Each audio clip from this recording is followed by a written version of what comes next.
And we are back. Oh man, back on the build phase. And today is a good day. So before I dive into what we're going to talk about today, and what we're going to talk about is absolutely Mortal Kombat. I was a big fan of the original Versus system. And one of the things that I always thought that this game system could do is reach outside the world of comic books and bring in other IPs. Now, Versus 2PCG has done that in the form of X-Files and Buffy and Aliens and Predator, and that's all really awesome. But this is a different kind of awesome. Mortal Kombat is a marriage of two things that I have loved a great deal throughout the course of my life. So I am thrilled to see a property like Mortal Kombat enter the Versus system. Uh, it's just man, I'm so excited for these cards. So set breakdown. Today's set breakdown is going to be a little bit different than I've done these in the past. Typically, I open the box and I just kind of go through the cards in the order that they appear in the bricks inside the box. Today, I had already opened everything because me and Whitman have been playing a bunch of games with these cards. So, oh my goodness.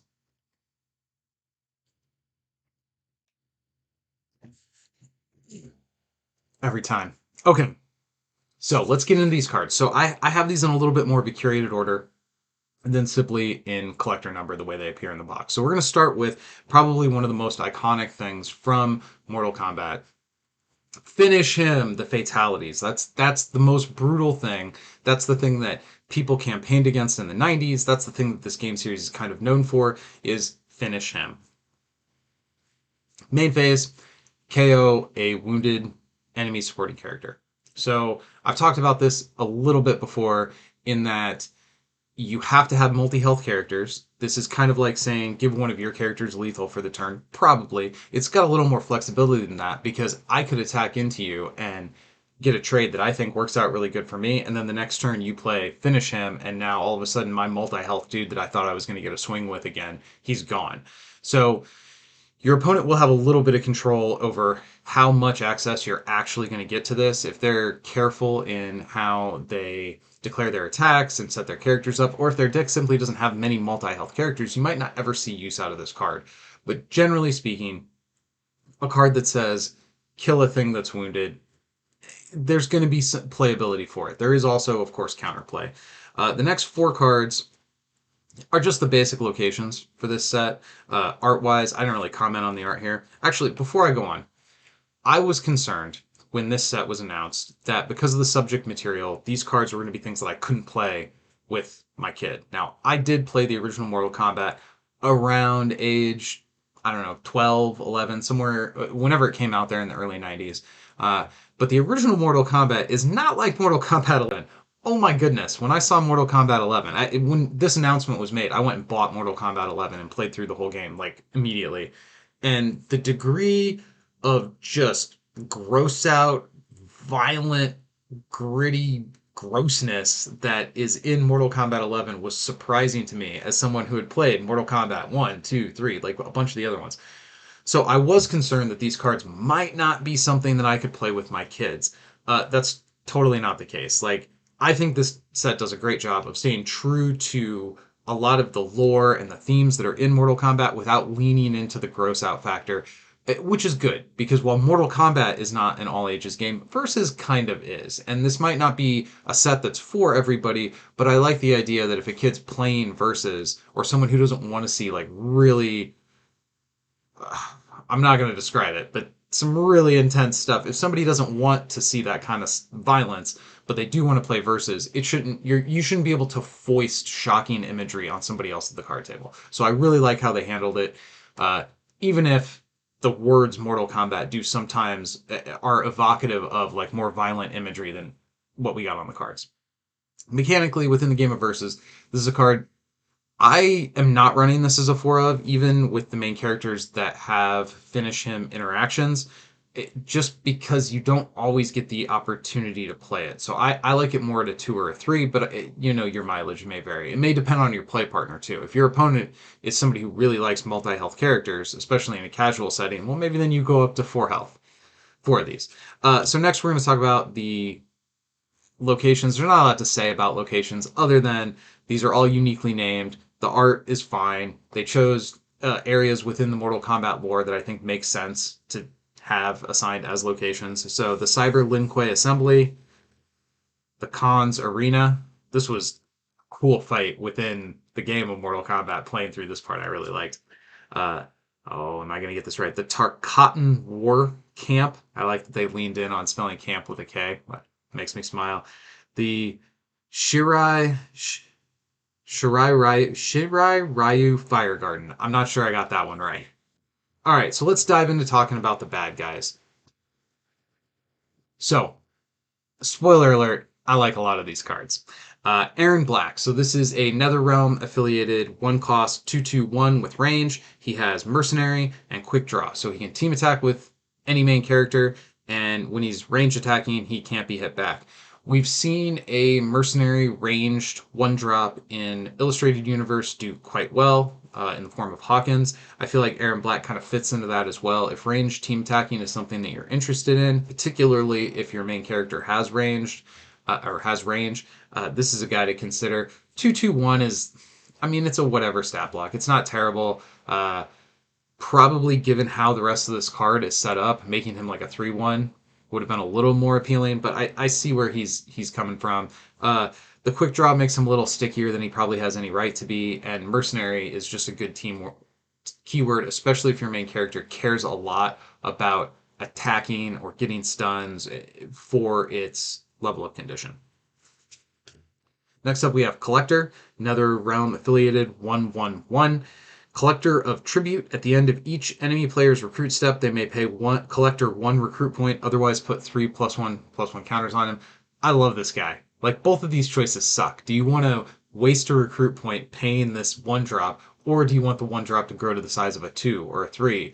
And it compounds. Like, over time, if you can't answer this guy, he gets bigger and bigger. Now, he gets bigger in kind of a fragile way. His base stats are quite small, and there's a lot more ways in the game now to deal with counters than there used to be. So he's not overpowered. He's not a major threat, but this is a card that you want to clear before, especially if your deck doesn't have answers for +1 counters, then you gotta deal with this guy before you're underdropping every turn and getting further and further behind your opponent.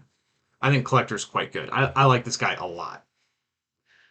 Cabal.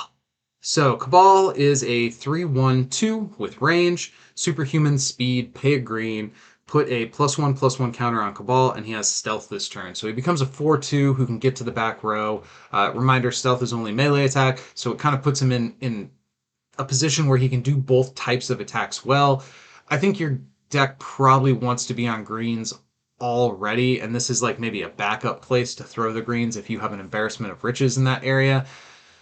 Overall, he's not my favorite 2-drop. Like, he's playable. I don't think this is a bad card. The 2 health in particular really pushes him up, in my opinion. But I don't think you put greens in your deck specifically for this guy. And if you have some main character or somebody in your deck who absolutely needs to hit all the greens, I'm not sure he's going to be worth the maybe throwaway green. So overall, not my favorite 2-drop. Next up, we have Sector. He has flight range, 3/2/1, and a homing missile. You main phase, pay a blue, choose an enemy player, and secretly choose a character on their side, then guess which character you chose. If they're wrong, wound the chosen character. So far, I haven't seen the homing missile work.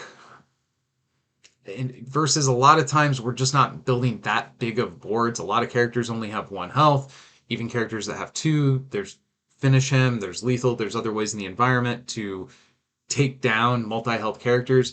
This card, I think, really, in order for it to shine, is going to need to be shooting a homing missile at a wide board to give your opponent a lot of opportunity to choose the wrong character. Even 3 characters on board, it's not that hard to kind of think through, okay, well, what's the best? Okay, are they going to pick the best, or are they going to go for the second best to try to sneak it through? What is there a card that they have to hit that's essential? If they don't hit it, they're not going to be able to declare attacks. I've just found like the matrix of choices, and if you guess right, your opponent just paid a blue and got nothing out of it. So his power, again, kind of like Cabal, I think in a deck that already has blues in it, but isn't so hungry for blues that using one for maybe a small or no effect is going to backbreak the deck. But I'm putting so many conditions on the card to really get it to a place where the superpower looks good that overall I'm not that impressed with the superpower. 3/2 fly range. On turn two, this could be a team attacker. Like, that's okay stat wise, but his superpower I don't find to be that impressive.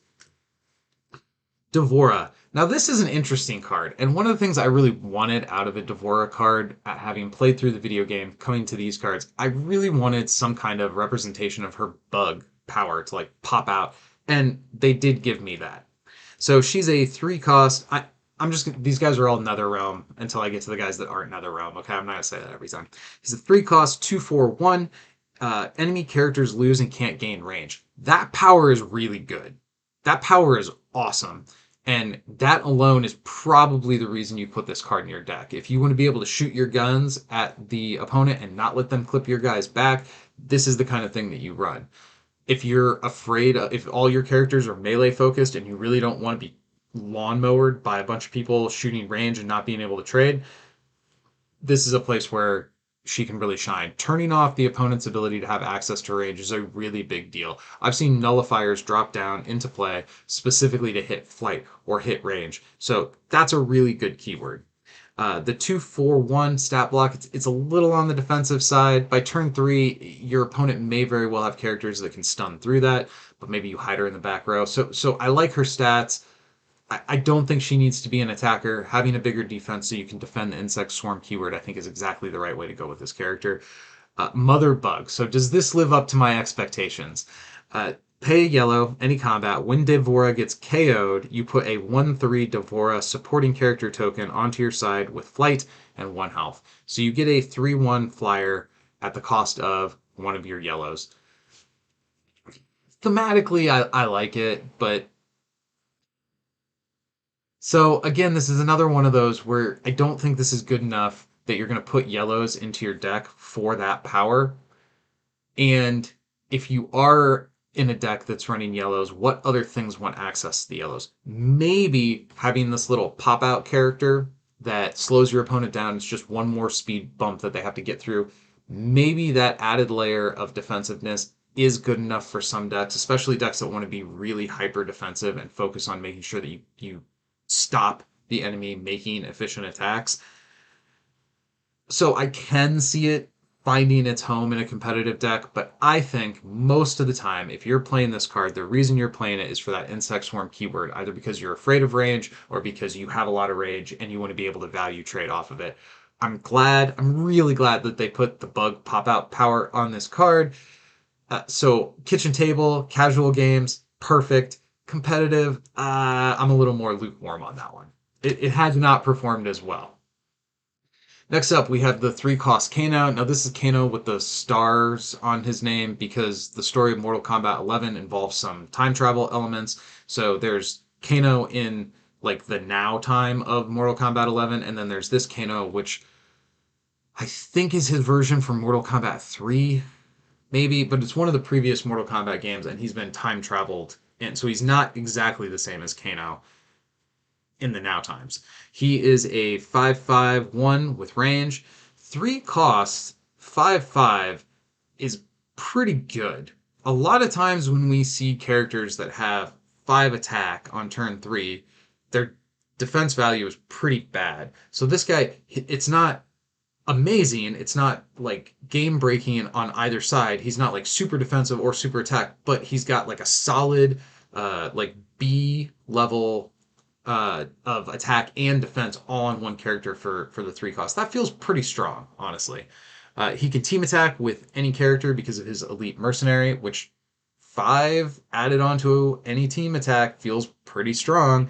And when he team attacks with the other Kano, so this is Star Kano Star, when he attacks with just Kano, you get to draw 2 cards. I have not been able to pull this off, and I have tried. I haven't played that many games of Mortal Kombat, but across my dozen or so games, I've put both Kanos in not all, but a lot of those decks, and I have yet to be able to pull off the team attack. But someday it will pay off. Overall, I think this is a solid character. Even if you don't run the other Kano and you ignore the who can you trust bit, the Elite Mercenary has a lot of value. 5/5 on 3 is a good stat block, plus range. Just a solid card. Everything about this guy is quite solid. Next up, we have 4-cost Frost. She is a 7/5/1 with range. Main phase, pay a blue, freeze an enemy supporting character. Frozen enemy characters can't strike this turn.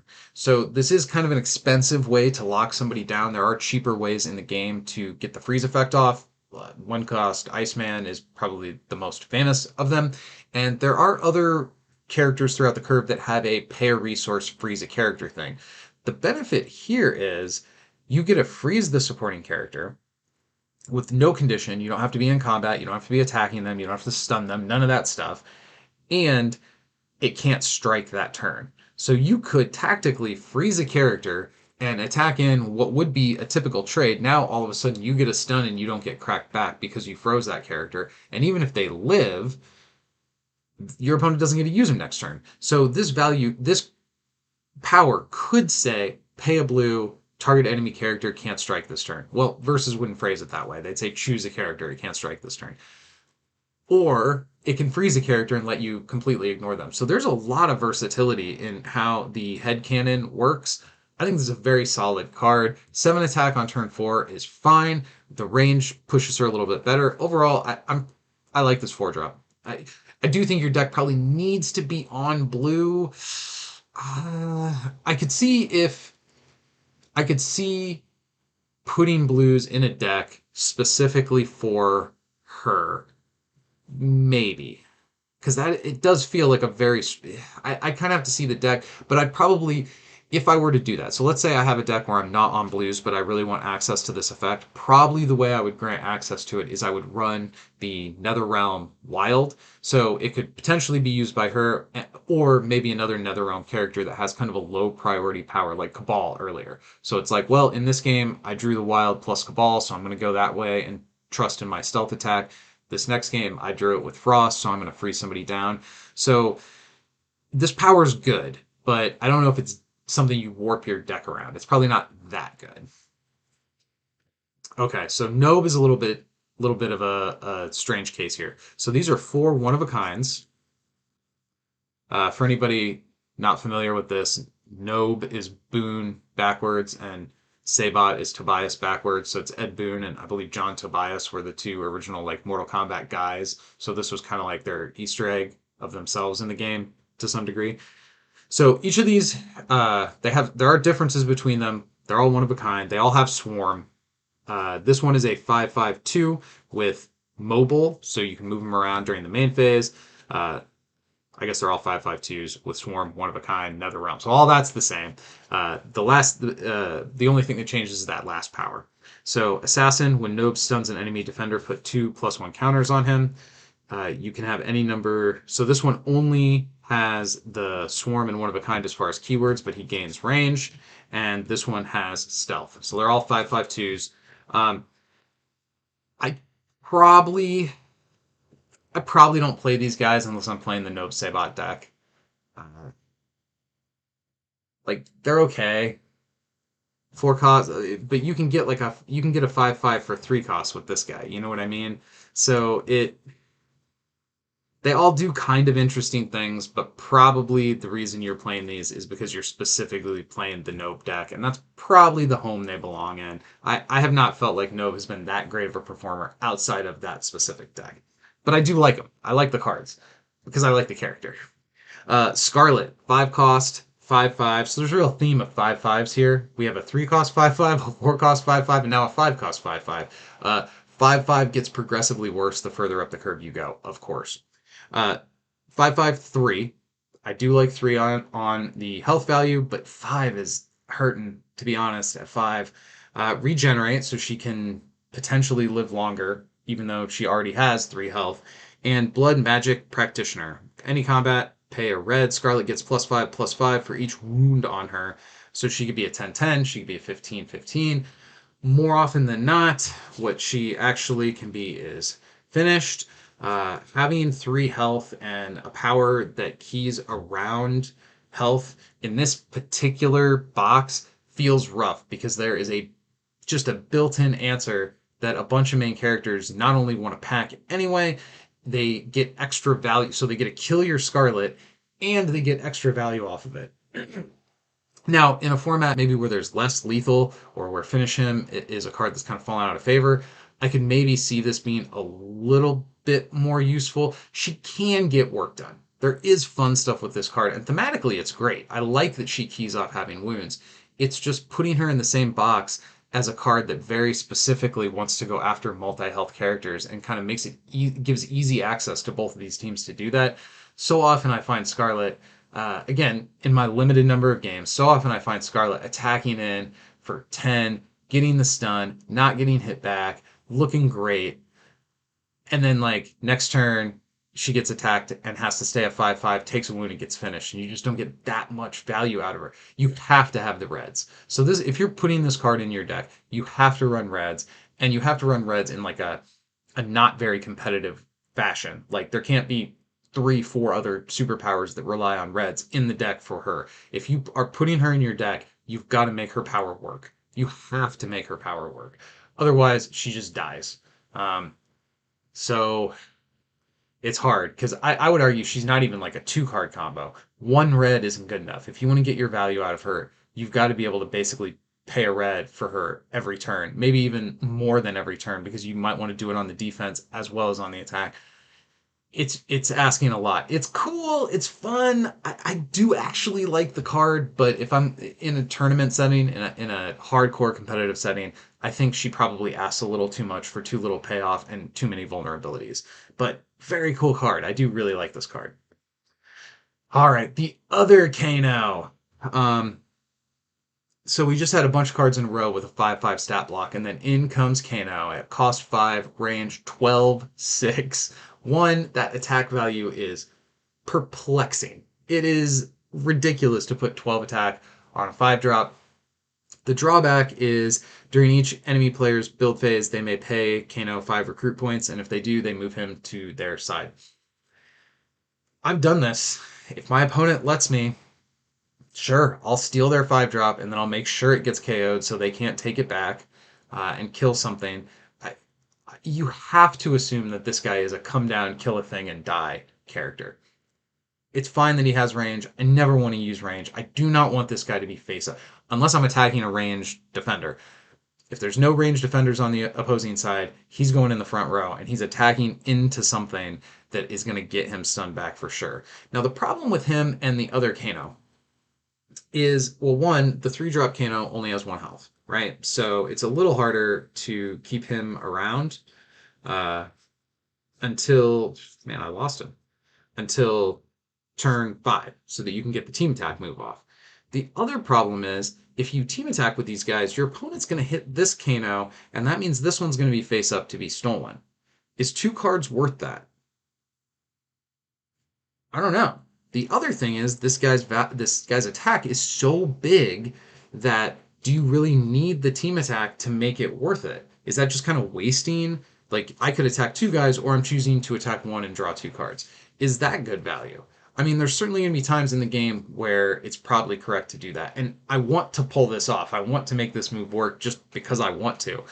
But overall, I feel like between the 2 Kanos, probably the team attack thing isn't going to happen that often, even if you've got both of them in your deck, both because it's hard to make it happen, but also you just want to guarantee that this 12 attack does work and then he's face down. You got to get him face down. Letting your opponent take your 5 drop and then kill your 4 drop with it or hit your main character, it feels terrible. It feels terrible. All right, we have Garrus, the unkillable. So he's immortal, goes back in your deck anytime he gets KO'd. He's a 6/6/1. I'm a fixed point in time. When Garrus appears, put a vitality counter on him for each Garrus who has been KO'd on your side this turn, and he can rewind time. Pay yellow. When Garrus gets KO'd, put him onto his owner's side. So he can automatically respawn, and he'll respawn with additional health, which makes him even stickier. So the more you kill this guy, the more stickier he is the next time he shows up. In my opinion, this card has a couple of big problems. His just stats are small. They're just not great for the turn. So taking stats that aren't great and making them stick to the board for more turns probably is not good in a vacuum. Now, if you're in a deck that relies on a lot of team attacking and maybe you've got like the leader keyword flying around so you can make sure that people send their strikebacks where you want them to, maybe you target Garrus and you pay the yellow the first time, then you get to attack with him twice before you have to pay the yellow again. I can kind of see the play pattern that this guy wants to encourage you on, but he's a six drop. The game, a lot of time, is getting kind of into the last few innings, so to speak. It's nearing its conclusion by the time you hit turn six. So, how many times are you really going to spawn this guy back in? Twice, maybe? Because the first time, so he gets hit on turn six. Let's say you spawn him back in. He gets hit on seven, then he gets hit on eight. Maybe you spawn him back in.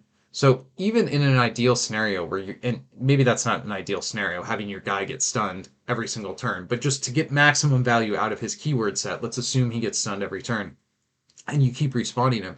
Even in that scenario where you're getting maximum value out of this card, you're attacking with a 6/6 or defending with a 6/6 on turn 6, 7, 8, 9, and you're only using his power like twice in order to facilitate that whole stretch. Now, maybe if you have a deck, again, that relies heavily on team attackers, having a extra 6 attack team attacker that just hangs around with not that much of an investment, maybe I could see it working in that deck. Overall, this guy has felt pretty flat to me. Again, a thematic win. Like the fixed point in time, everything about him really works with who the character is, but mechanically, within the game of versus, he just feels so low impact. And to be that late in the game to have a card this low impact, overall, I'm not very impressed with Garrus.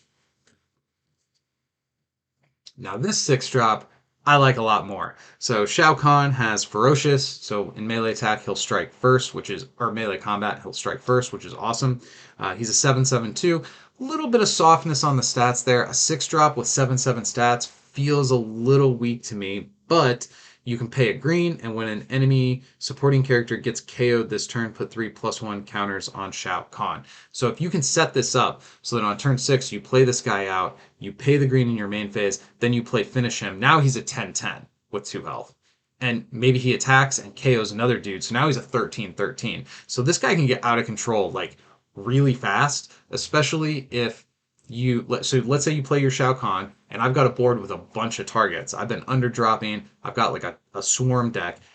If I've got 5 characters that are all kind of 4 drops or below, uh, out on the board, and you've got the board that you can kill 3 of them, now you're looking at 9 in terms of counters stacked on top of this guy's 7/7. Now I understand +1 counters are not as durable as they used to be in the game. There's a lot of ways to remove them from characters, a lot more than there used to be. So even though he can like scale really quickly and get really huge, he doesn't do it in like a super durable way, but he's also ferocious, which helps him stick a little bit more, as well as the 2 health. Just all around, I like this 6 drop. I like what he's doing, but it does require a little bit of effort on your part. You've got to have the greens in the deck and be willing to commit them. So if you have a main character who's really hungry for greens and needs them to like level up or something, that puts this guy maybe in a little bit of an awkward place. But if you can feed the greens to him, this guy can get a lot of work done. And overall, I'm pretty happy with how this guy turned out. Even if +1 counters are not as not as durable as they used to be. 7 cost Cetrion, flight range 9/9/2. Um, that's kind of all okay, I guess. 9/9 on turn 7 feels a little weak, but when Kronika attacks from your side, put 2/1 counters on her. Now, Cetrion is not Kronika, so that power actually doesn't help her at all. But she also has You Match Me Step for Step. When Cetrion attacks, put +1/+1 or -1/-1 counters on her until her attack equals the defender's defense. That's pretty good. So we recently saw a card in X-Men that had a very similar power to this, except you didn't get +1 counters, you just temporarily had your attack move up, like it was shock to the system or like a for the combat effect. This gives you +1/+1 counters. So now her kind of smallish stats for a 7. I guess they're not that small. She's got decent stats for a 7 drop. But again, this is one of those cases where neither one of these stats is like really impressive. They're both pretty good. So it's like when Captain America was at 10-10. 10-10 together, those two numbers, neither of them is super impressive, but they're both solid. That's kind of where Cetrion is. But she also has the ability to potentially gain a bunch more by attacking a bigger target, and she could do that at range, and it's +1/+1s that actually stick around. So as far as 7 drops go, this is actually a pretty solid card, particularly when you think about how she interacts with Chronica. So, Chronica, 8 cost, 10-12-1 with flight, back from the past. Back to the past, sorry. Players can't play resources. At the start of each player's resource step, they KO a resource on their side. Then, if they have no resources, Chronica loses back to the past for the rest of the game. Build phase, pay a red, put Cetrion from your hand onto your side.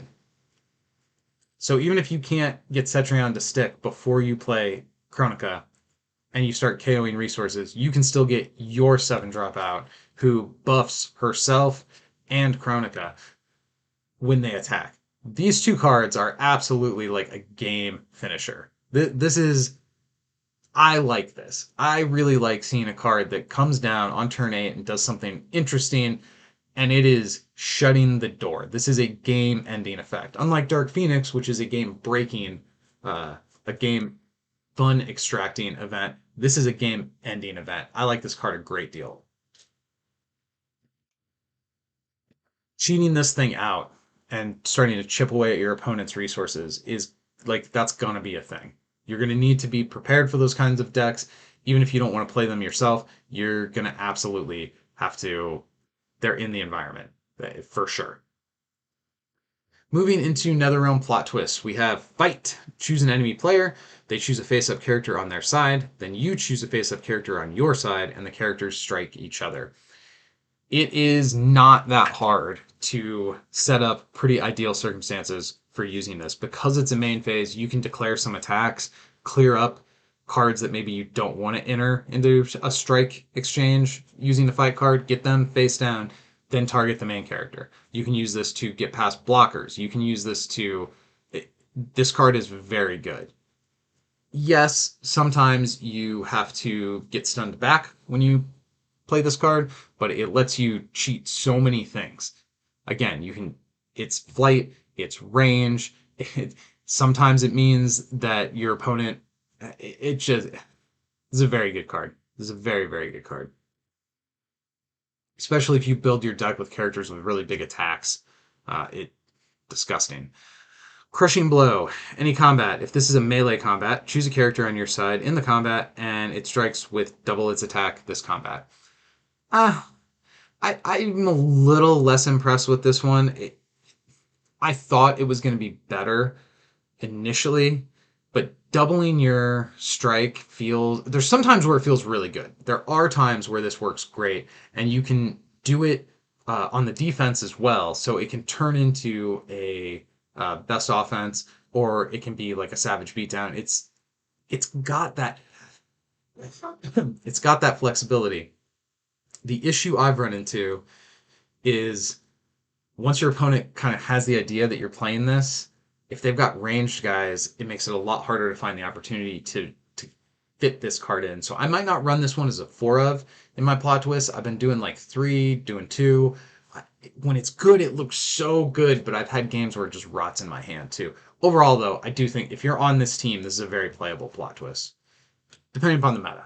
If the meta gets too rotten with ranged guys, then you kind of have to rely on yourself for this. And if it's only good on attacking, then it feels a lot less good. I want this to be active while I'm defending as well to get that full value out of it. Uppercut. Combat. If this is a melee combat, stun a ready enemy supporting character in the combat. This one is also kind of tricky to use. Your opponent has to have not attacked with something, and they can't have not attacked because you froze them because they're not ready anymore. So you need. What's like the classic case of a character that doesn't attack? It's like a support card of some kind that's tucked into the back row. Well, can you get to the back row? And if you can get to the back row, if you can get to that kind of like character that like Wyatt Wingfoot, do you need to use a plot twist to stun them out of combat? Like a lot of times support characters don't have great defenses. They don't have big stats. So if you can get to them enough to declare the attack, you don't necessarily need the uppercut to finish them off because you were going to do that with your numbers anyway. This can be an escape hatch where you attack into a character that's got a bunch of counters on them and then stun all those counters off. But again, if I've got a character that is stacked with a bunch of counters, why didn't I attack with them? Why are they ready for you to be able to do that? So uppercut, I have found out of the plot twist kit on NetherRealm, this is the one that really has come up short in more situations than not. Again, kind of like crushing blow. When it's good, it's really good. It feels really strong, but it just doesn't always get there. So out of the three, I definitely think NetherRealm's fight is the best one. Crushing blow is definitely playable, and uppercut is a lot harder to make work. Kronika's keep, this is their wild card. It looks fine. Yeah, it's her keep. All right, so now let's talk about NetherRealm main characters. Now that we've seen the whole NetherRealm kit, let's talk about the main characters. Flight range 336. If their nature demands equilibrium, pay a green. If there are equal number of good and evil supporting characters on all sides, put +1 counters on Cetrion equal to the total number of those characters. Elder Goddess of Life, level up 8. When a supporting character appears, Cetrion gains 1 XP. I don't think the equilibrium power is going to be worth it. That seems just way too hard to line up. Like it wouldn't be that difficult for your opponent to kind of play around it and try to stifle your efforts. So you're almost kind of relying on being able to recruit good and evil characters to specifically balance out whatever your opponent has done. And at that point, what does that deck even look like? If your opponent's main character is evil, you're going to have a bunch of good supporting characters. But if your opponent's main character is good, you're probably going to need a mix of both. Sure, I mean, probably it's been pulled off, but I bet when it's been pulled off, it's for like 1, 2 counters. I think you probably need to at least get 3 to make it work, in which case you need a board state between all players that has at least 6 characters in play. That feels I'm not impressed with this superpower. But her level up condition is not that hard. All that has to happen is somebody has to appear. So you can stack your deck with a bunch of low cost characters to really run through that 8 XP. Even if your opponent doesn't recruit a single character, you can probably still get there if you go with a flood type build where you got a lot of like 1 drops and 2 drops. So what do you get when you level up? Well, she retains nature demands equilibrium. I still don't think it's that good. Flight range 556. That 3/3 into 5/5. It feels like Super Awesome Games thinks nature demands equilibrium is going to help her stat wise. I'm not convinced that that is going to be the case in any kind of tournament setting. Maybe at the kitchen table she's playable. Balance imperfection. Main phase, pay yellow. If there are more total good than evil supporting characters on all sides, or vice versa, KO the one of the majority. Maybe this is a one cost kill a dude effect that bails you out of a game you would otherwise lose. Maybe it never finds a chance to be able to be played because the board parity just doesn't allow it to be played. Overall, I think balance and perfection is probably a good superpower. There's going to be times where just being able to snipe a dude is going to feel great, but it is asking a lot.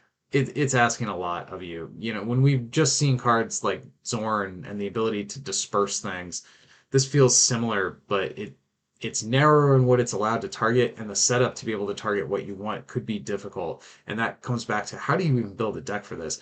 I think you probably ignore the equilibrium power and you just build the best deck you can for this character using the card effects that you need. And if sometimes you're able to get the gravy of like pay a green for 2 or 3 counters, cool. But if that's your main game plan, I don't think it's gonna pan out. Overall, I think this is a main character that's gonna kind of struggle. I think probably. Um, Yeah, I'm not super impressed with her. There are cool things that yellow power is good, but it just seems like the deck is going to be so awkward. Yeah, overall I'm not super impressed with Setran, but that's okay because her supporting character is awesome. Kano, level 1, range 3/4/5, knife expert. Main phase, pay red. When a character on your side attacks this turn, put a -1 counter on that defender.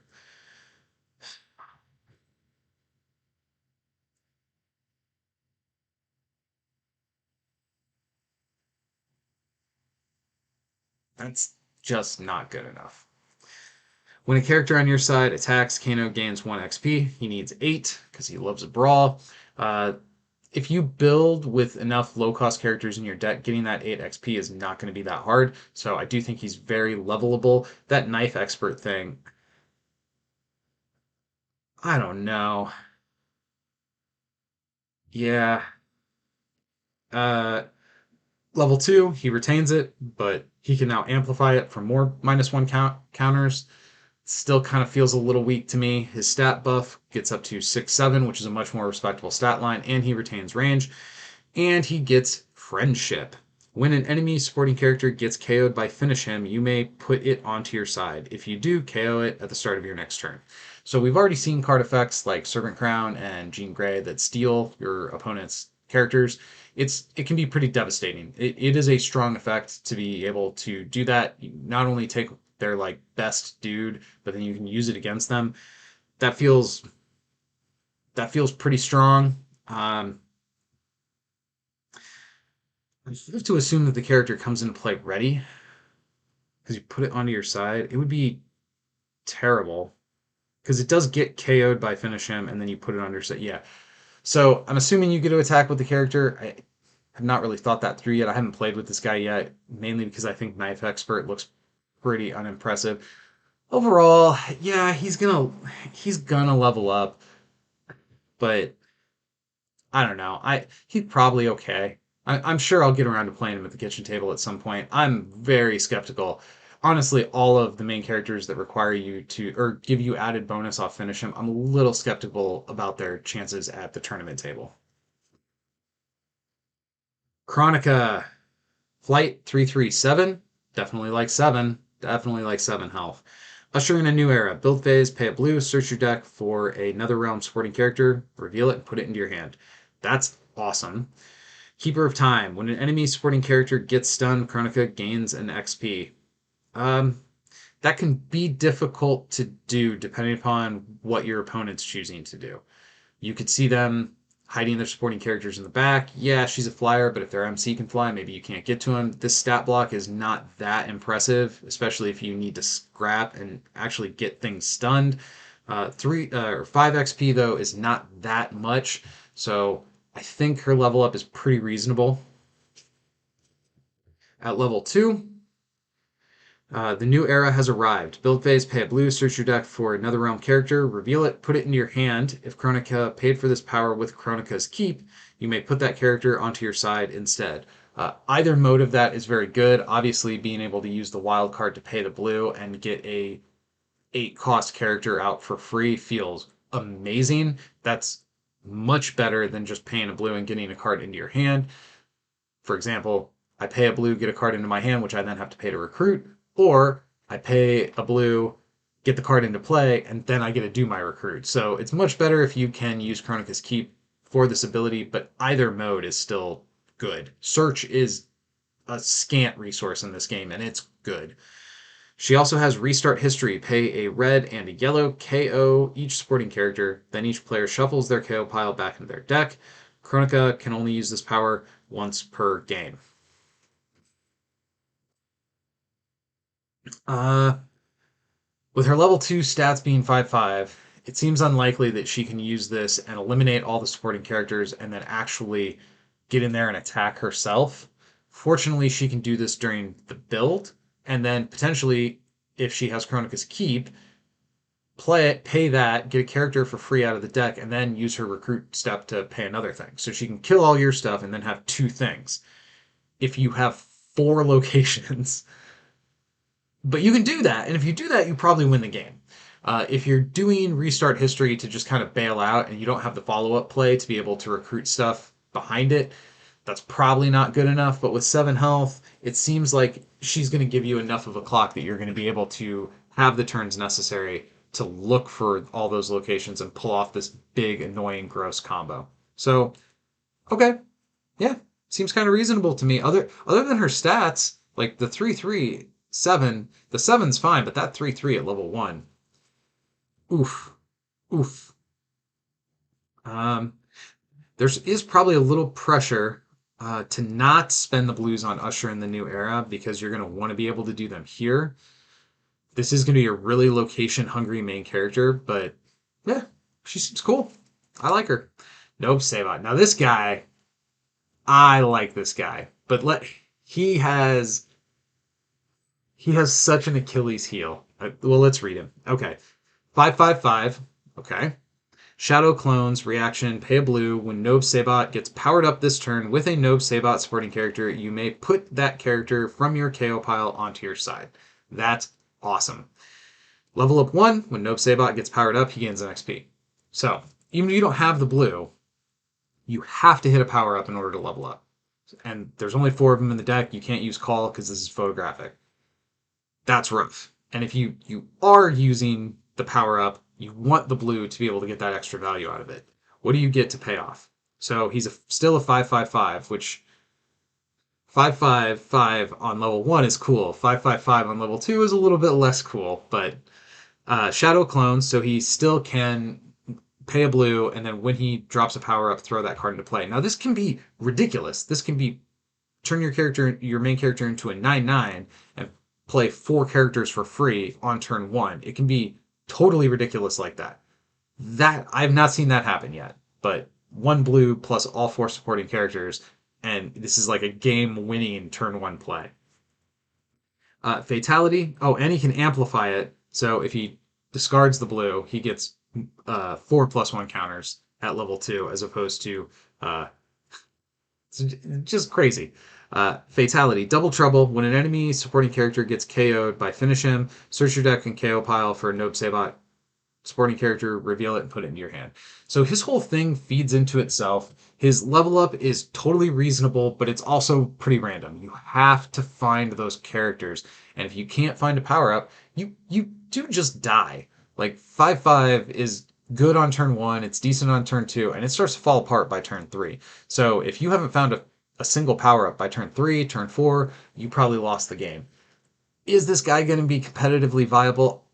When you can potentially, on turn 1, vomit out 20/20 worth of stats to the board across 3 5/5s that each have 2 health, and do a bunch of other stuff, as well as all the amplification that you can get on Nob himself, yes, you have to think that this has the potential to be somewhat competitively viable. Now, I'm not saying vomiting all your Nobs out on level 1 is the correct play. It probably isn't. You probably need to pace them a little bit more. But still, this seems very good. This seems like he has the potential to be really strong. What's going to hold him back in the tournament space, though, is it's very random. If you don't happen to draw, if you just draw no power ups, you're just done. You're not going to win that game. And there's only 4 power ups for him in the whole deck, and that's likely.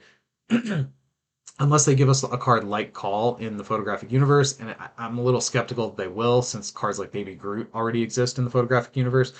It seems unlikely we'll get a generic power up, and that means Nob is probably hard locked at having to find those specific cards every time he wants to level up. But I'm having a ton of fun with him. Yeah, he's good. He's fun.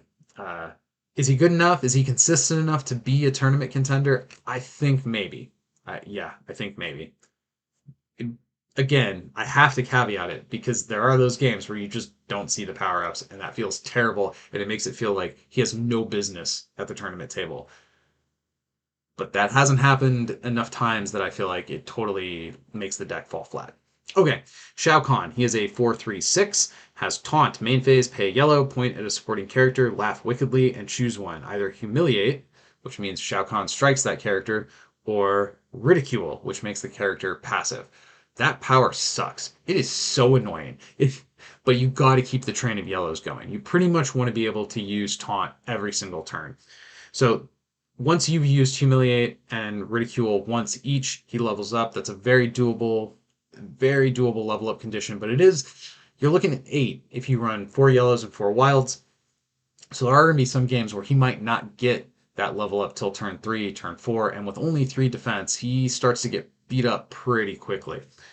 Once you level up, though, you become an 8-5, which is still a little bit weak on the defense, but he retains taunt, which is insane to me. It's crazy to me that he retains taunt. When I saw the level 1, I was sure he was not going to retain taunt at level 2 because it just seems too good. But he can still make characters passive, he can still strike characters out of combat, and Amplify, you get a point at a second supporting character and strike 2 things or make 2 things passive. That is all really, really good. Brutality, going hammer. When an enemy supporting character is KO'd by finish him, put 3 -1 counters on each other enemy character on that side. Being able to thunderbolt the entire board, so you kill a thing, and then you basically get to kill most of the rest of the board or severely damage it. Very, very strong. Basically everything about this card is good except his defense value. It's 3 at level 1, it's 5 at level 2. This guy is very punchable, he's very stunnable. You don't want to tuck him in the back row because then you can't attack with him. Yes, you have taunt, so you can strike from the back row still, and you can still get some work done from back there. But if you're playing Shao Kahn, generally, I feel like you want to use that big attack stat. You want to swing with that 8 attack. And man, his defense can just be rough. It can just. That's really the only liability on the card. Like, if you can get those yellows early, if you can keep a train of yellows going throughout the whole game, and if you can finish him like twice, you probably win that game. And it's fun. It feels good. It looks cool. You feel powerful. But then there's other games where your opponent has 2 drops with range that can start pot shotting your main character from the back row. And those games don't feel as good. And if you miss the yellows, Shao Kahn kind of falls apart. He is really both dependent on the yellows to get his level up, but also once he's leveled, using the yellows to like get those extra strikes and hammer stuff home, I think is. So he's got some tricky stuff, but overall he's a pretty reasonable main character and he's a ton of fun to play. I like this guy a lot. At the tournament table, there's a lot of ways to put 3 -1 counters on something.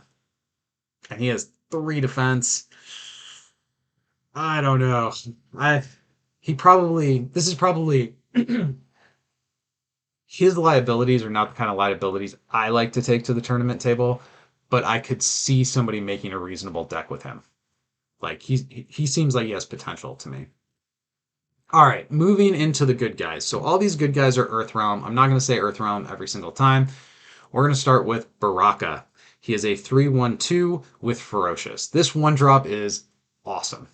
This is very, very good. I like Ferocious. It makes the 1 defense not feel like so much of a liability, and the 2 health further cements the fact that his 1 defense is just not that much of a liability. He doesn't need anything else to be good. He doesn't really ask anything of you. You just throw him out there, and he stuns the opposing Shao Kahn and doesn't get hit back, for one example. Or he's a great team attack. This is a very solid 1-drop. He's not going to do anything here that's like game breaking or even all that flashy. This is just a solid card to get down on turn 1 or even later in the game if you have to like do some underdropping.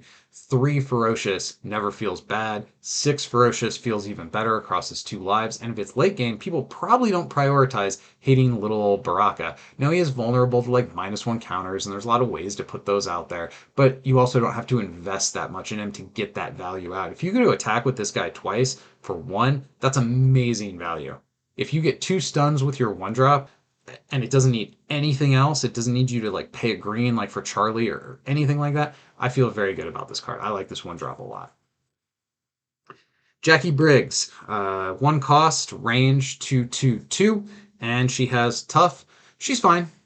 Yeah, she's a solid 1-drop, especially if you're a main character that you want somebody, like you want to keep somebody alive. You need to like be more defensive. The fact that she has tough, she can just get in the way. She can screw up your opponent's ability to use fight efficiently. I like her. Again, kind of like Baraka. Like I'm not throwing a party over this card. She's not changing the game, but everything that she does well, and the whole card is cohesive in that it offers you a solid body that can be annoying for your opponent to have to deal with. Cyrax. Flight range, 3/2/1. Energy net, pay a blue, daze a face-up enemy supporting character. It can't recover on its next turn. This is very good.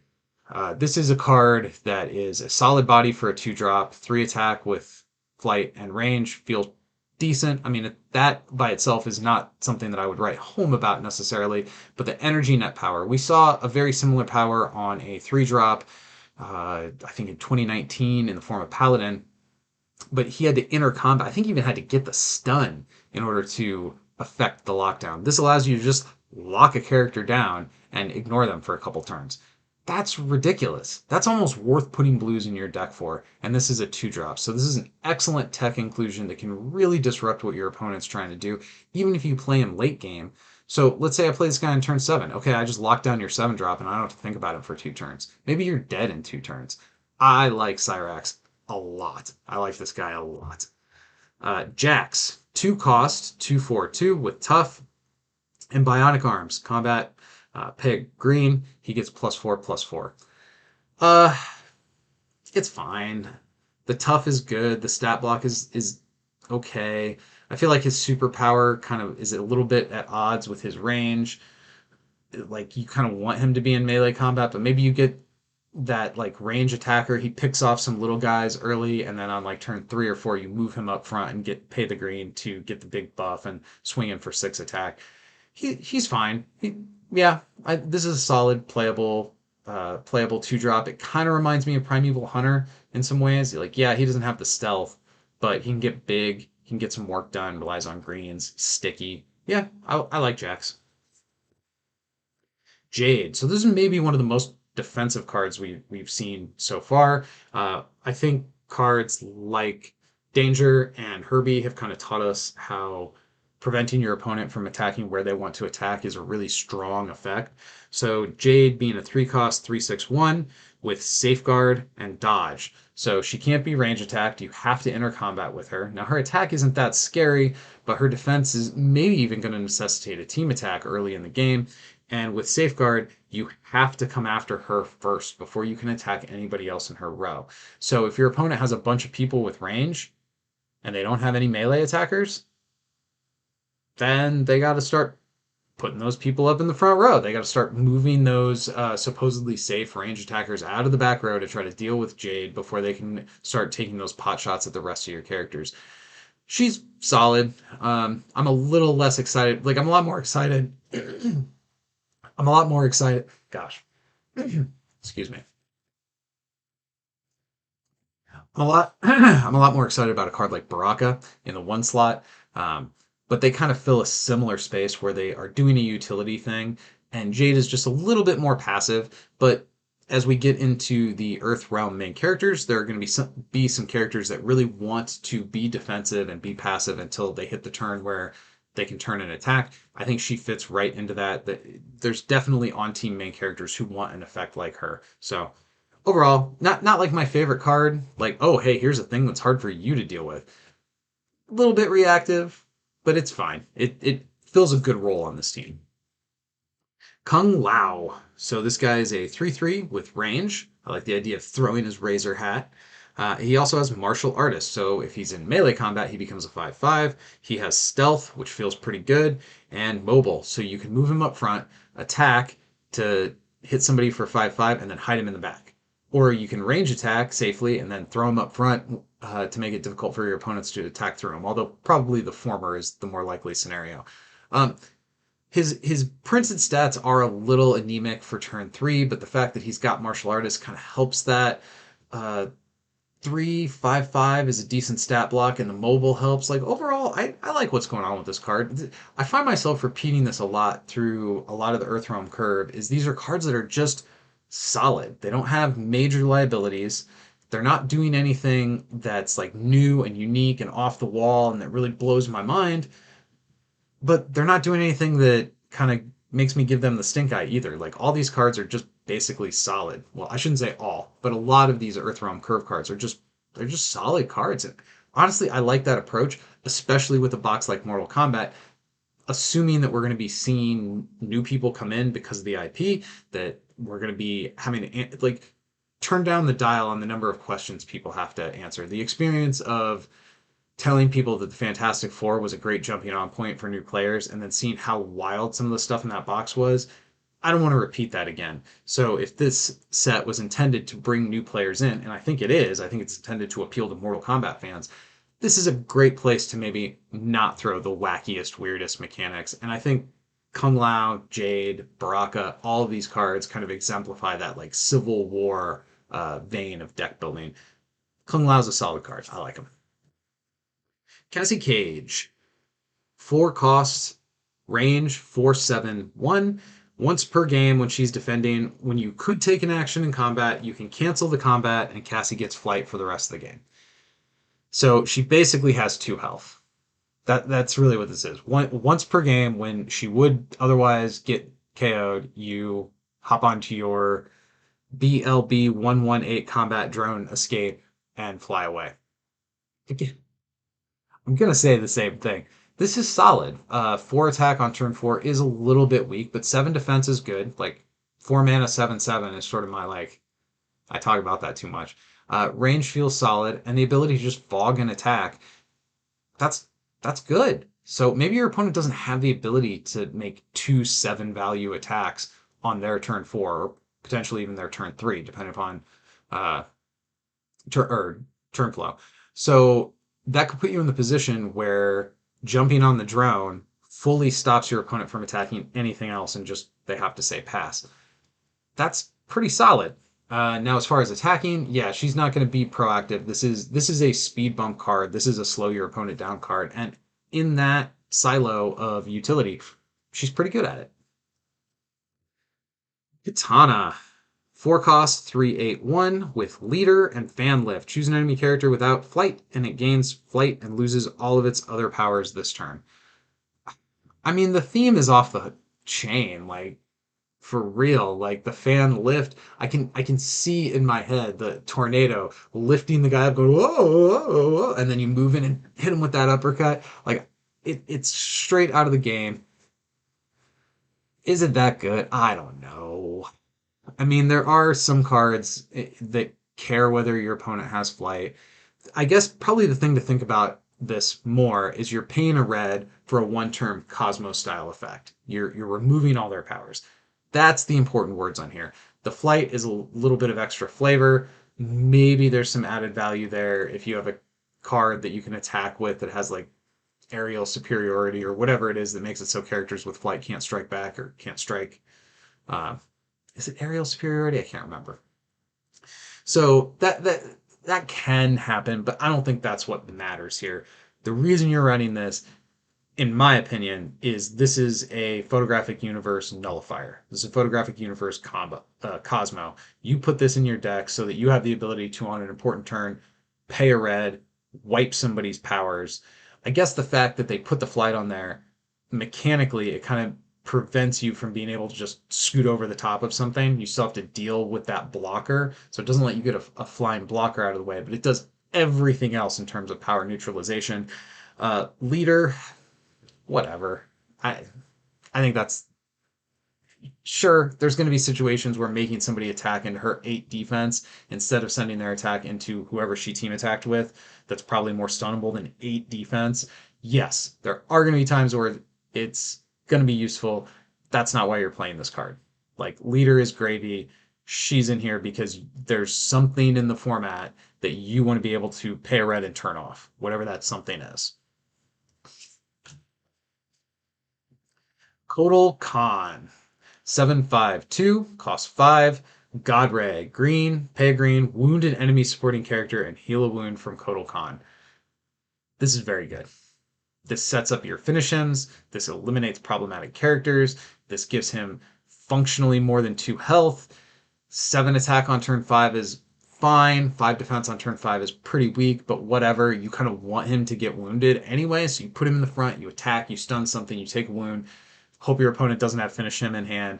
Next turn you flip, you pay a green, heal him up, kill something. It's pretty awesome.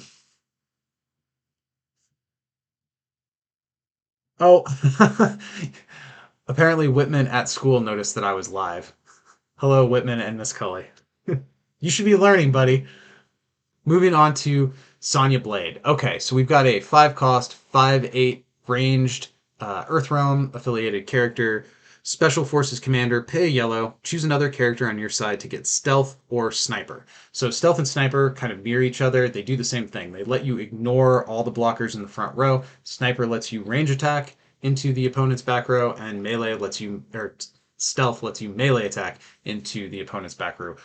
Both of those words are really good words. They're important for dealing with blockers, getting to annoying support characters. Overall, though, this card's a little bit I don't think this power is good enough that you run it in your that you would put yellows in your deck specifically for this effect. And if you're not running the yellows, 5/8 on 5 feels a little weak, especially when we saw a 4 drop here that has 8 defense. So if you're wanting her to be a body that gets in the way, like defensively, I don't think she fits that role that well. So probably you want to run her in a more aggressive deck so you could take advantage of that stealth and that sniper. And now we're kind of talking about what's the format look like? Is there a lot of flying? What's the reason that you need these abilities? Is there a lot of safeguard running around with Jade? There has to be something out there that makes it so you can't. So you, there's got to be something in the format that makes it not reliable to just use combat to get to the back row. Like if you want to be able to sneak past stuff, what are those things that are in the format that you're trying to sneak past? And in that case, yeah, like if it's a format that's like rotten with 3 cost, 3 health flying blockers, maybe having turn 5 access to stealth and sniper is potentially very good. But if it's not that kind of format, then I think her utility drops pretty significantly. Scorpion, 662, master martial artist. So as long as he's in melee combat, he'll be a 10/10. So 6 cost 10/10 feels pretty awesome. Get over here. hold on. Get over here. Pay a red, move an enemy back row character to its front row. Spider Carnage has proven how valuable pay a red, move a dude up front is. This is the way this card had to be.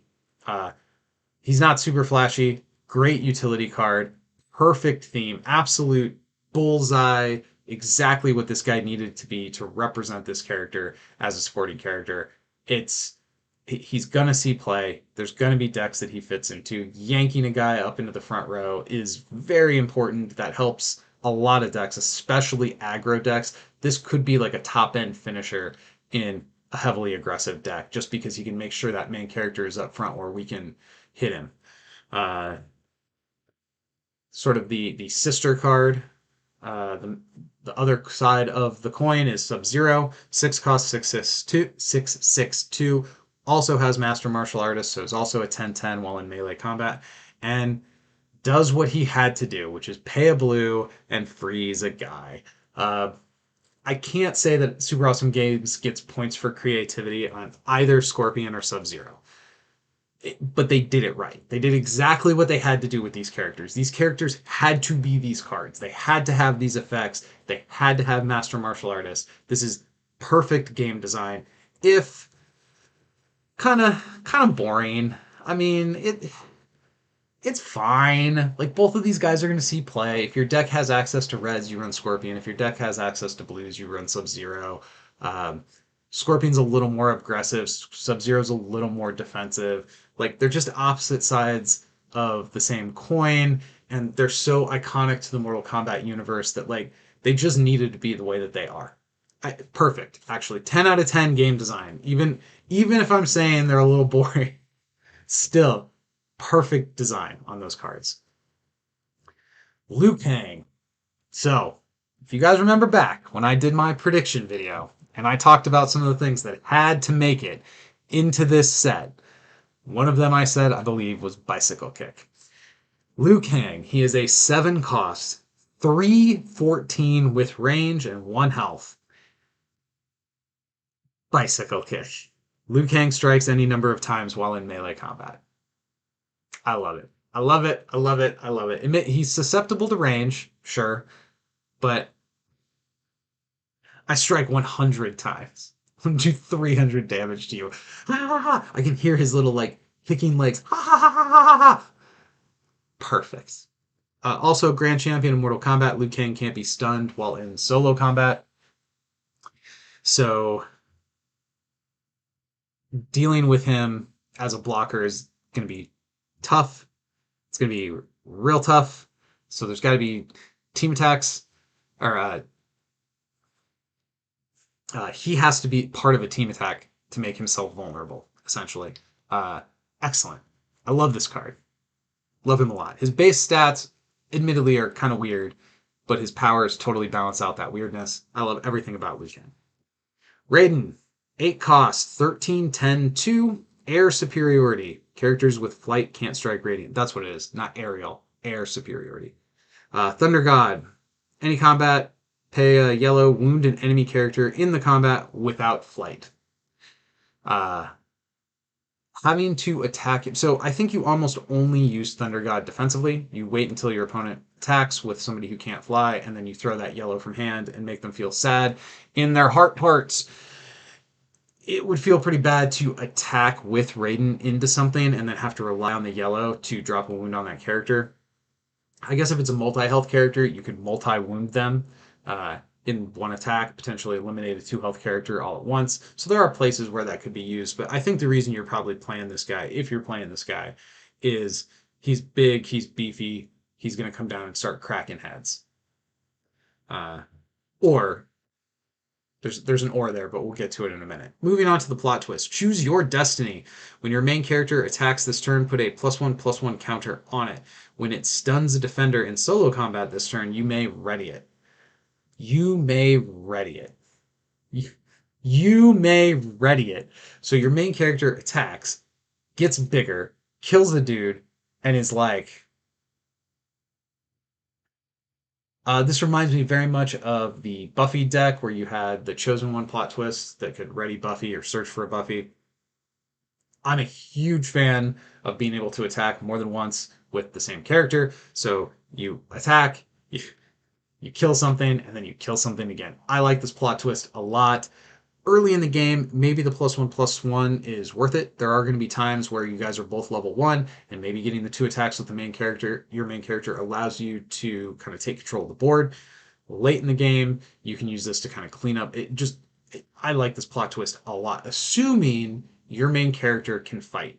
If you're playing a more sit back and wait, careful main character, it might not fit into those decks. But if you got a main character who wants to get in there and once loves the brawl, as it says on Kano, this card is good.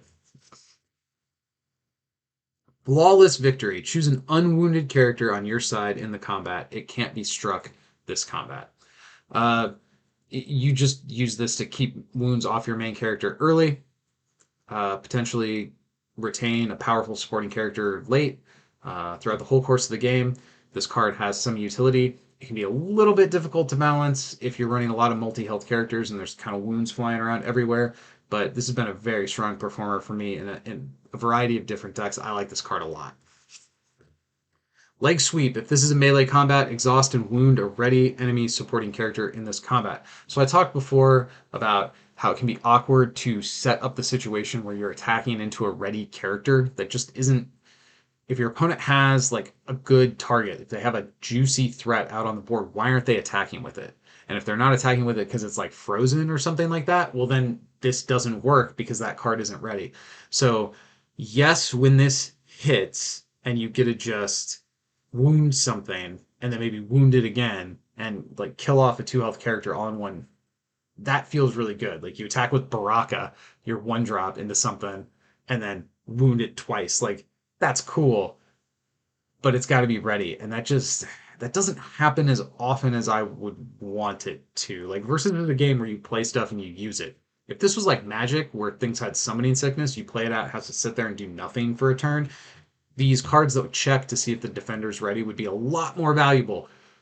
But thankfully, this isn't Magic. This is Versus, and we attack with our dudes as soon as we play them. So this one's a little bit trickier to use. I greatly prefer these other two plot twists. And while Choose Your Destiny, it does need a main character. It does ask you to play a main character that wants to fight. I like playing main characters that want to fight. I really like that card. Special Forces Desert Command. This is the wild card for Earthrealm. It's fine. Yeah, I agree, Justin. Some of these plot twists are very, very cool. All right, so let's look at probably my favorite. It's hard to say, but it's certainly a contender in the running for my favorite main characters in this box, Liu Kang.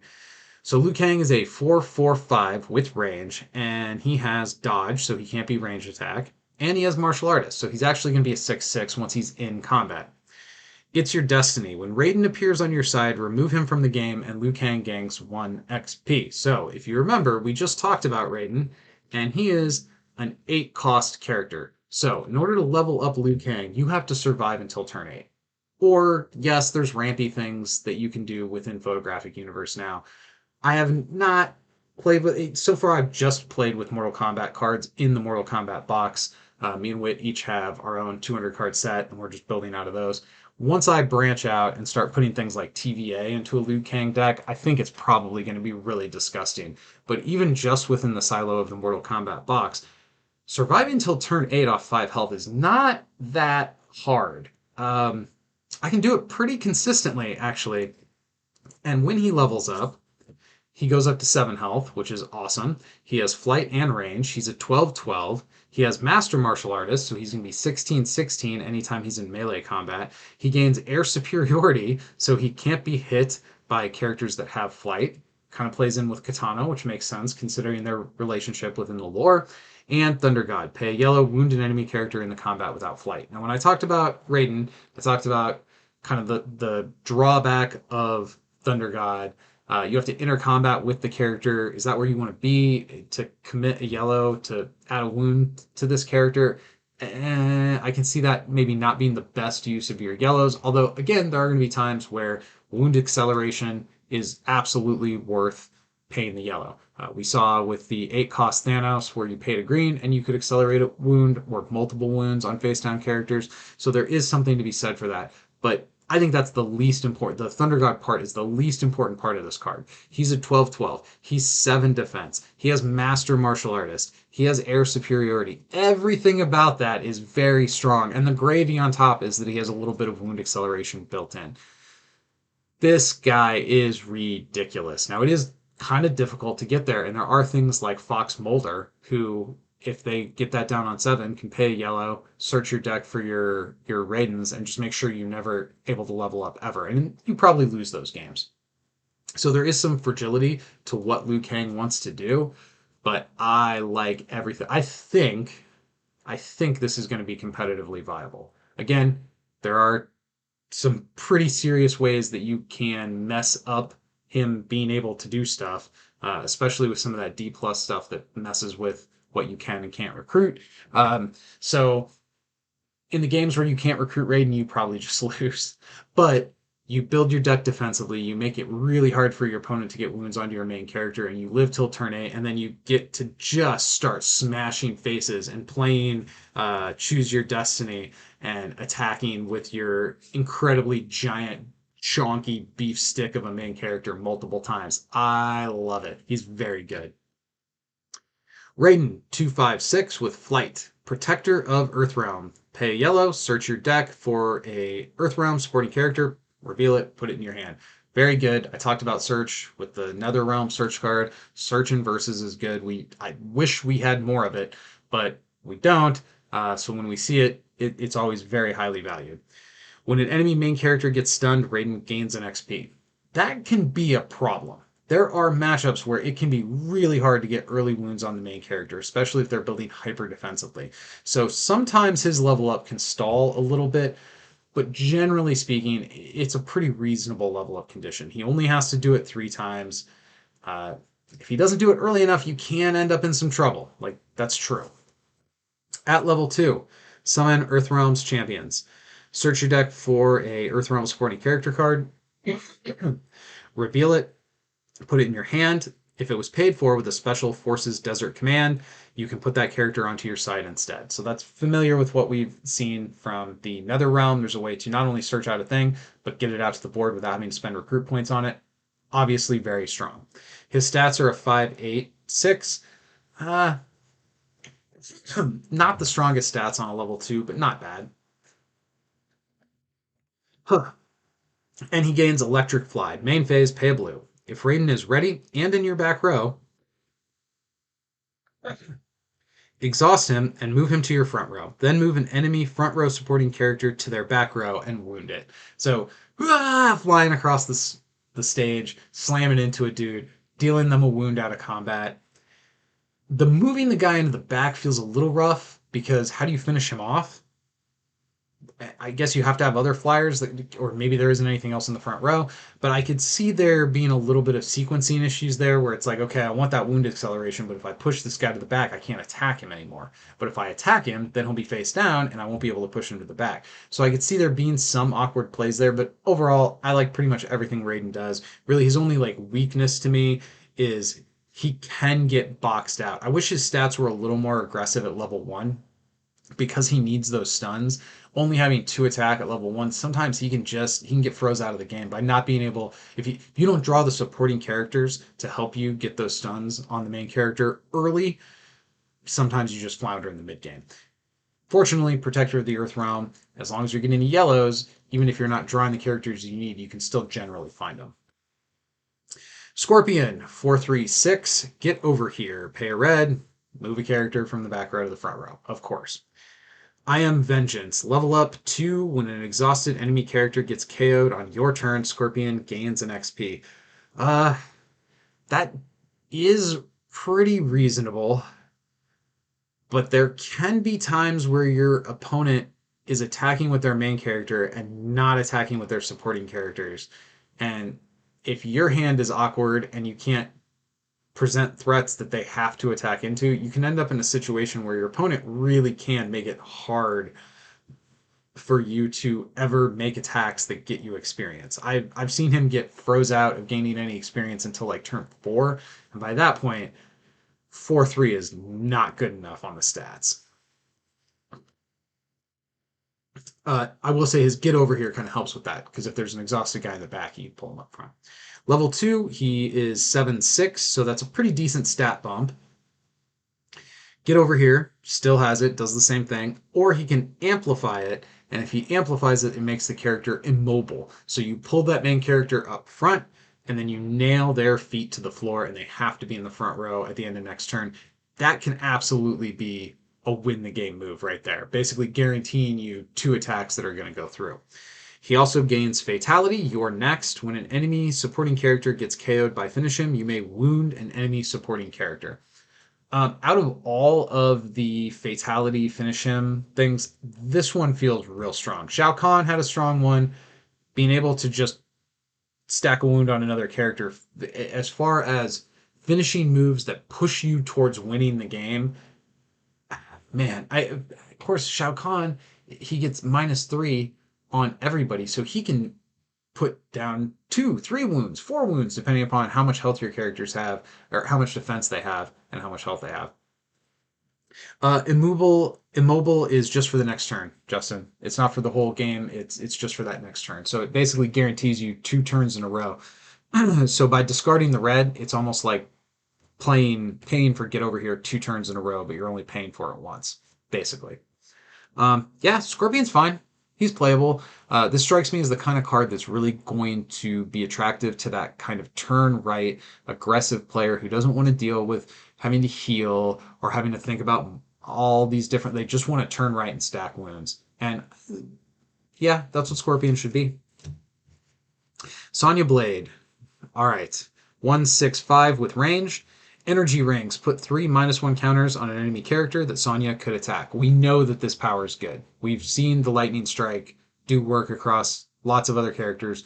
3 -1 counters is a big deal in versus, and to be able to pay 1 resource and put 3 -1 counters onto something, that's a very good power. Now hers is a little more limited. She can't use it to like snipe into the back row because it's got to be a character she can strike, but that's still a strong effect.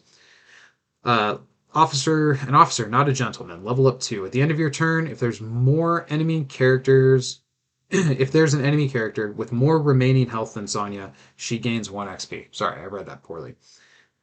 So you gotta hope that you play into main characters that have more health than you. Like this, it is kind of interesting how the more damage your opponent does to you, the more likely that you're going to level up more quickly. It feels like this is almost inevitable unless your opponent's really shrewd at making sure all their stuff is Is face down? Well, no, because face down you still have your health value. Yeah, this level up feels pretty inevitable. Energy rings still does the same thing, but like a lot of these Mortal Kombat characters, they gain an amplify effect once they level up, and hers is 6 -1 counters instead.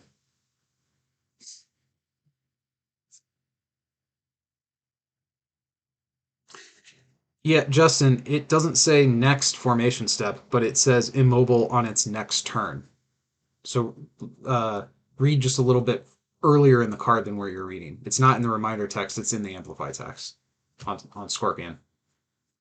Okay, so it goes from 3 to 6. That's massive. Obviously, the reach of characters that you can stun or make bite size with 6 -1 counters is much bigger than the range of characters you can do that to with 3.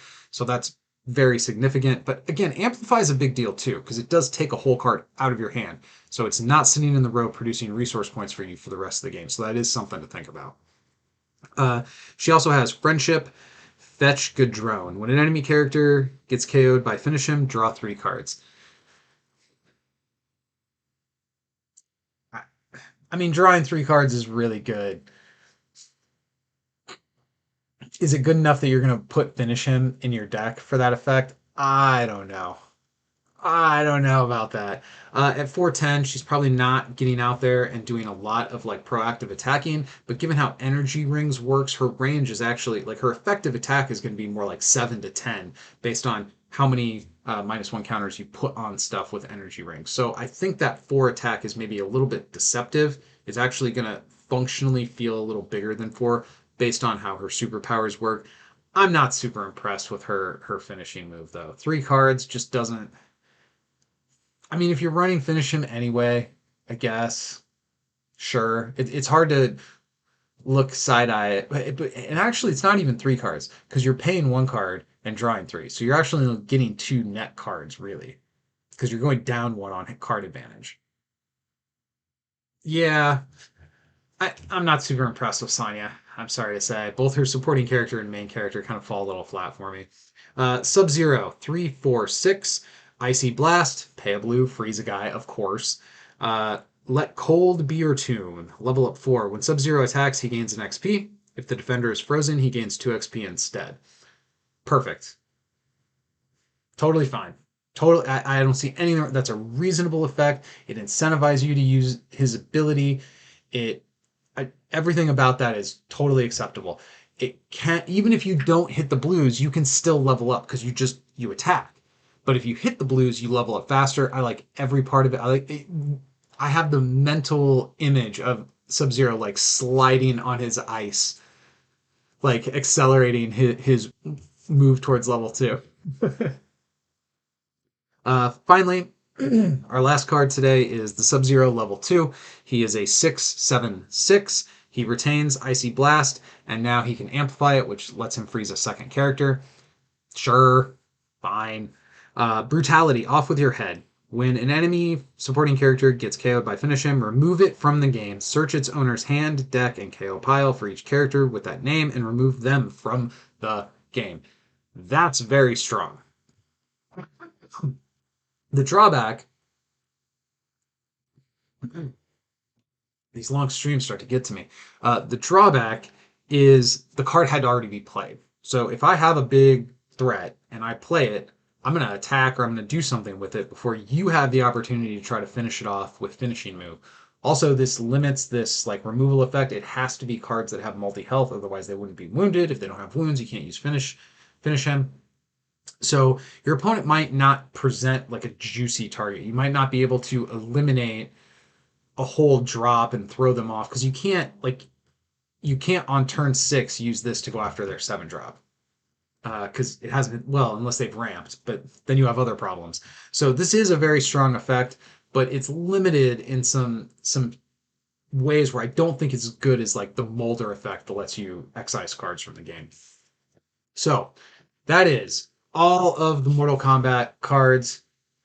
This set has contained many surprises, including me being negative on on a card draw effect. Never thought that would happen. I'm so happy with this box. I'm happy with this IP entering the world of Versus. I'm happy that this year is including a lot of non-Marvel, non-comic book based stuff coming to our game. This is something that I always thought Versus was going to be able to really excel at. Even in the days of the old game, I thought this kind of crossover is what this game engine is made for. I'm delighted to see this coming in here. I'm delighted that I can play these cards with my kid. This is the first set in a long time that I bought 2 boxes of. Um, I think it's been since Civil War was the last time I bought 2 boxes of set, and actually I only bought 2 of that specifically because I needed it to enter League for midwinter. So me buying 2 boxes because I want that many copies of the cards has not been historically. I bought 2 copies of every set, and then eventually that kind of tailed off toward during the pandemic era. This is the first time since the pandemic has hit that I've been this pumped to get my hands on a box and give the same box to Wit so we can both build with all the cards and not just kind of share and make it work. So I don't know if that appropriately describes my level of excitement that I have for these cards. Overall, I think there's way more hits than misses in this box. I think there's cool casual stuff. I think there's cool competitive stuff. I am so thrilled to have Mortal Kombat in the Versus universe. Finally. Finally. All right. This has been the build phase.